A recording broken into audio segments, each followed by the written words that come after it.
to say our very first ever Crafts of Laois program. And we're delighted to be joined by an incredibly talented craftsman, Gerry Doheny from Irish Crafted Instruments. Gerry, how are you today? Great, John. Thanks very much. Now, when you were great, Gerry, when you were saying the shed, now we have a shed. I'd say most people watching today have sheds, but they don't have a shed quite like yours. Well, I'll have to upgrade it a little bit, so John. We're here today in my workshop, so. The workshop.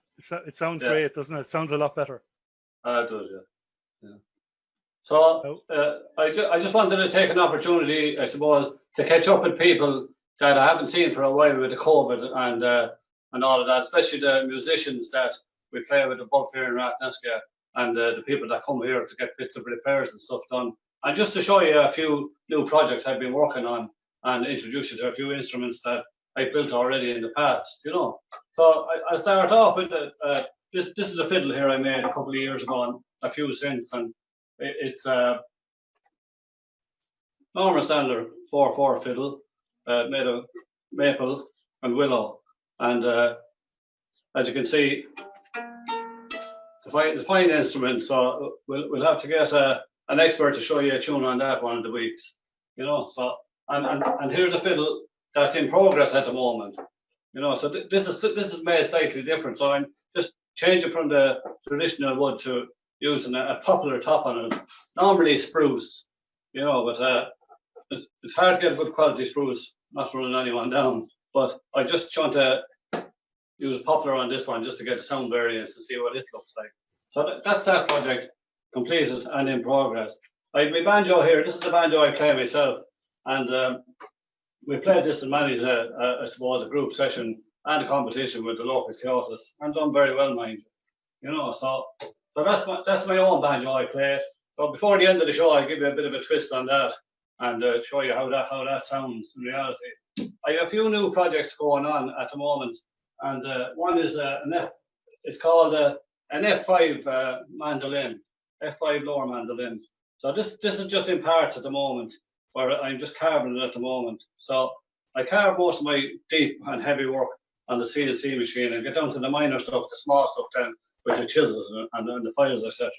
So that one there is ready to assemble at the moment, and that'll be a lovely instrument when that one's finished. More or less the same as the fiddle there, going for the front board with the poplar as opposed to spruce.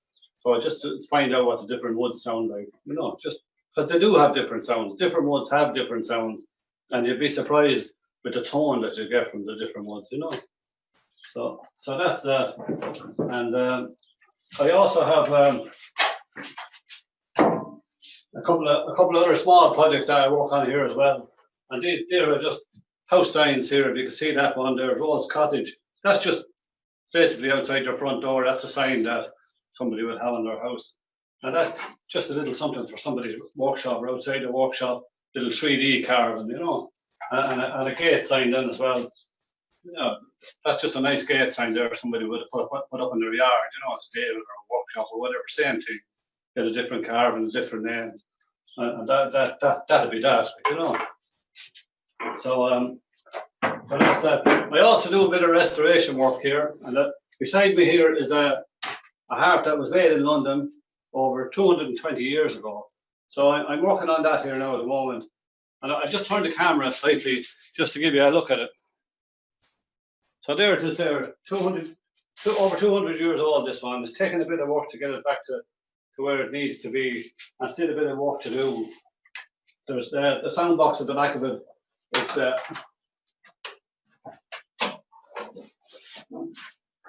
I'll just move around a little bit here now, and if you can see, that's the sound box at the back of it there, and it's in fairly all back condition still, but it's coming on with a bit of repair and a bit of filling out. So hopefully that'll go back to its owner sometime this year, and we'll have a go at that. You know, so it's a 42 string harp.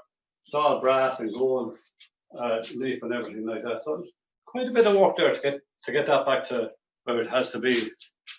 You know, so I'll just go back to where I was now. And Gerry, is that No. your first big restoration job? It is. No, I've done a couple of old fiddles here for James Harvey, banjo player, his family up in Commerce there. They had a 6 generations fiddle, and I restored that there for them and gave it back to them last year. So that video was up on Instagram there not so long ago either, just to show that off too. There's another couple of fiddles I restored too that were in bad old shape. You know, they come here in a bag, you know, and they're in bits and pieces. So put them back together and line them up and give them back. People like to keep these old instruments in the family, you know, rather than just throw them out. And in some cases, people do think they're gone too far. It's never too late, you know. Like the state of that old thing there, it was found under a load of turf, cleaning out a shed above in I think it was a pub in Spink, Eden's. That's where it originated from. A family in Kilkenny owned it. And so a chap called John Hayden up there, Christy Barry, so they had it up there and asked me to have a look at it. So hopefully I'll have the two boys down here one day to have a look at it, give an interview on how they want to play it or learn to play it. You know. That would be wonderful, Gerry. And tell me, Gerry, do you have a favourite instrument? I do. The banjo is my own favourite instrument. So I play that pretty regular now, you know. And but my second favourite would be the harp, you know. And I have a new harp here that I built myself. I'll just show you here. If you can see it here in the background. Oh, we can, yeah. Forward. It's so these are the harps I make myself. So this is a 34-string harp, and with all the levers on it, and I do this design on the soundboard and all of this engraving.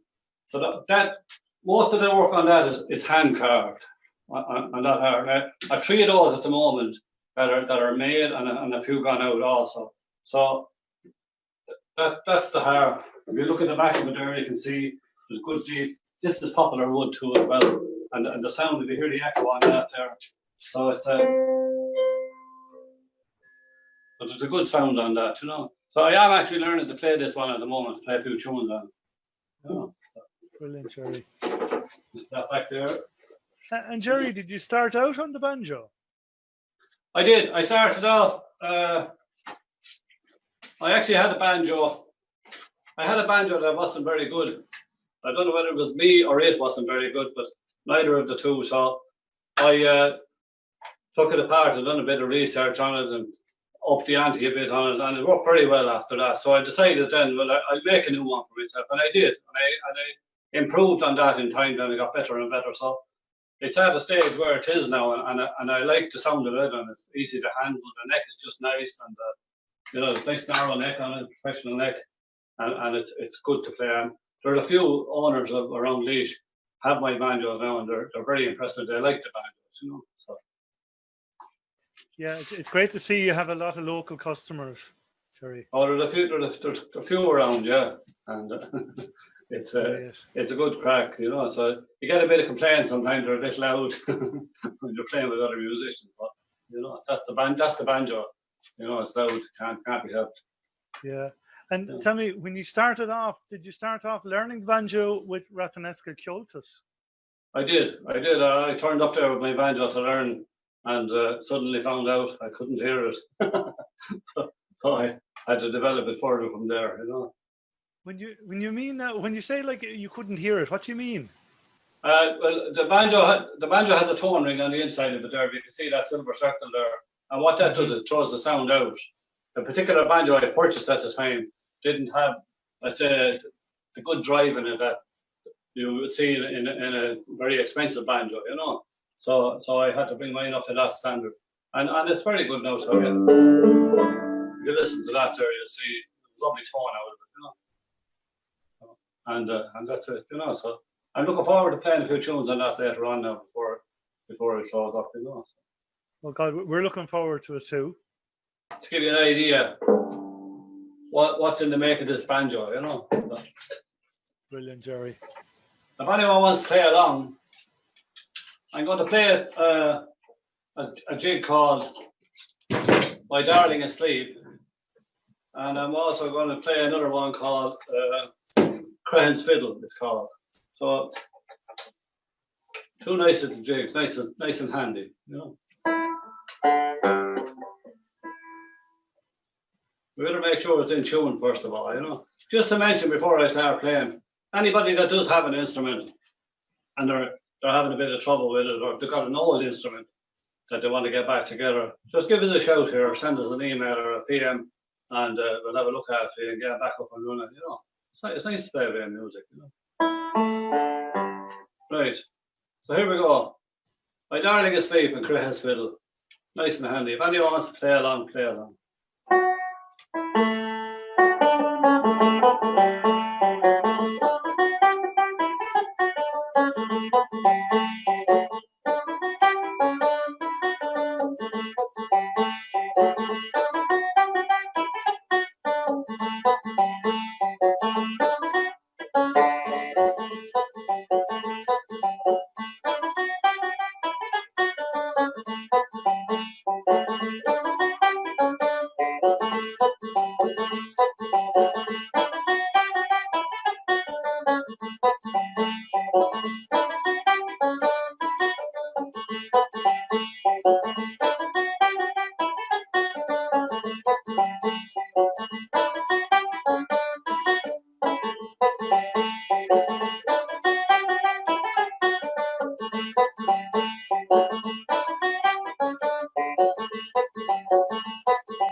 And done, Gerry. Well done, Gerry. So there you go. That's my banjo. And then next time I'll be introducing you to a couple of new instruments that I'm making at the moment and also finishing, and